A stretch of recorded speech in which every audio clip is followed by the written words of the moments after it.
बस्ता मुक्त दिवस नो बैग डे चतुर्थ शनिवार 24 दिसंबर 2022 के जो कार्य करने हैं वो आपको इस वीडियो में बताए जा रहे हैं। तो हेलो दोस्तों, मैं नरेश कश्यप आपका स्वागत करता हूं हमारे YouTube channel learn with fun 7979 पे। तो इसमें आपको कक्षा 1, 2 का अलग से समूह बनाना पड़ेगा, कक्षा 3, 4, 5 का अलग, 6, 7, 8 है उनके समूह आपको अलग बनानी पड़ेगी और कक्षा 9 से 10 तक का अलग समूह बनेगा, प्लस में कक्षा 12 का अलग से समूह बनेगा।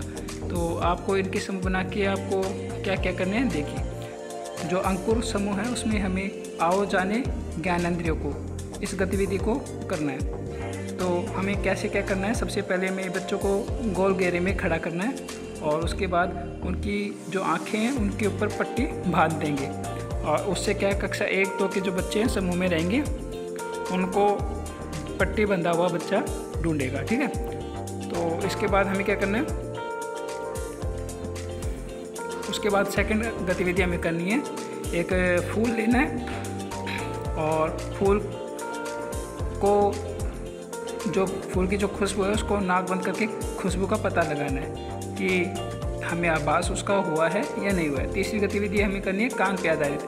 उसमें हमें क्या करना है, हमें गोल घेरे में बच्चों को खड़ा करना है और दोनों हाथों से अपने कान बंद करने के लिए बच्चों को कहेंगे और उसके बाद बच्चा कोई पास में आके उनको कुछ बोलेगा और उसके जो सुनाई दिया है उसके बारे में हम पूछेंगे कि आपको क्या सुनाई दिया है।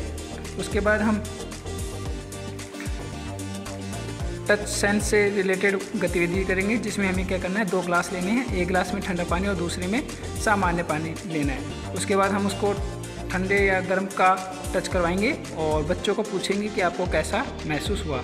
इसके बाद हमें 5वीं गतिविधि करनी है जीभ से आधारित। इसमें कुछ नमकीन चीज़ें, कुछ खट्टी, कुछ मीठी चीज़ें हमें लेनी है और उनका स्वाद पता करने के लिए उनके स्पर्श करवाएंगे और उसके बाद हम पूछेंगे कि आपको कैसा महसूस हुआ और उसके बाद हम इनको लिखेंगे, ठीक है।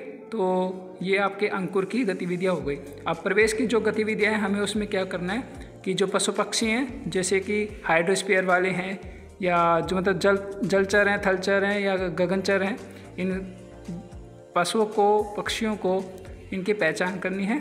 इसमें हम क्या करेंगे, सबसे पहले बच्चों को बिठा देंगे गोल घेरे में और अलग अलग जानवरों के, जैसे कुत्ता बोलता है कैसे भौंकता है या शेर दहाड़ता है कैसे दहाड़ता है, उन सभी के आवाज़ की नकल या उनकी आवाज़ हम उन्हें सुनाएंगे और उसके बाद पूछेंगे कि ये आवाज़ किसकी है या ये कहाँ पे रहते हैं, ऐसे उनके बारे में बताएंगे। उसके बाद हमें क्या करना है, और अगर जो कोई बच्चा गलत उत्तर देता है उसको आउट करते माना जाएंगे। उसके बाद दिशा जो ग्रुप है उसमें हमें क्या करना है, बच्चों को खाद बनाना सिखाना है। सबसे पहले हमें क्या करना है, जितने भी अपने जो टूल्स वगैरह होते हैं, गेती, फावड़ा, जो भी कुछ है उनको इकट्ठा करेंगे और खाद बनाने की प्रक्रिया के बारे में उन्हें बताएंगे और प्रैक्टिकली भी हमें उन्हें एक गड्ढा खोद के उसमें गाय का गोबर है या भैंस का गोबर, जो भी आपके पास अवेलेबल होगा, उसको लेके पत्तों को इकट्ठा करके थोड़ा सा जिस प्रकार से कंपोस्ट बनाते हैं उसके बारे में बच्चों को सिखाना है। क्षितिज का जो ग्रुप है उसमें हमें उनसे जो समस्याएं हैं बच्चों की रिलेटेड समूह होते हैं कि कुछ बच्चों की समस्याएं, कुछ समाज से रिलेटेड जो समस्याएं हैं उनके बारे में हमें चर्चा करनी है। जैसे कि हमारे पास कौन से संसाधन हैं, जैसे पानी, बिजली से रिलेटेड हैं या पेड़ पौधों से रिलेटेड जो समस्याएं हैं उनके बारे में हमें चर्चा करनी है। उसके बाद 29 जो समूह है उसमें हमें बच्चों को अंकुरण विधि के बारे में बताना है। तो कुछ अनाज है जैसे माइलेट हैं, मोटे अनाज हैं, उनका अंकुरण कैसे होता है।